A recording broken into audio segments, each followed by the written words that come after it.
ఓ రోజు ఒక సహోదరి మరణించింది. చనిపోయిన తర్వాత ఒక స్థలానికి వెళ్ళింది. పరలోకానికి మెట్లు ఉన్నాయి, పరలోకంలో దేవుడు ఉన్నాడట. అమ్మా రా నా దగ్గరికి అని అంటే ఆమె చెప్పిన మాట ఏమిటంటే, ప్రభువా నాకు మెట్లు ఎక్కడం అస్సలు ఇష్టం ఉండదు. మెట్లు ఎక్కడం కంటే మెట్లు దిగడమే చాలా సుఖం, చాలా సులభం అని అంటూ ఉంటే, ఇప్పుడు దేవుడు చెప్పాడట, అమ్మా నువ్వు మెట్లు ఎక్కి పైకి రావడం కష్టము అనుకున్నట్లయితే, మెట్లు దిగటమే సులభము అనుకున్నట్లయితే నీ ఇష్టం. మెట్లు ఎక్కి పైకి వస్తావో, సులభంగా ఉందని చెప్పి మెట్లు దిగి కిందకి వెళ్తావో నీ ఇష్టం అని అంటే, ప్రభువా పైకి కష్టపడి రావడం కంటే కిందకి సుఖంగా వెళ్ళిపోవడమే బెటర్ కదా ప్రభువా, నేను కిందకి వెళ్తాను ప్రభు అంటే, వెళ్ళమ్మా అని చెప్పి అన్నాడట.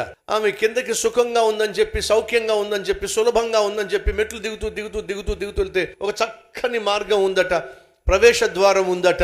అక్కడి మాట రాయబడి ఉందట, ఏమని తెలుసా, నరకానికి సుస్వాగతం అని ఉందట. దేనికి?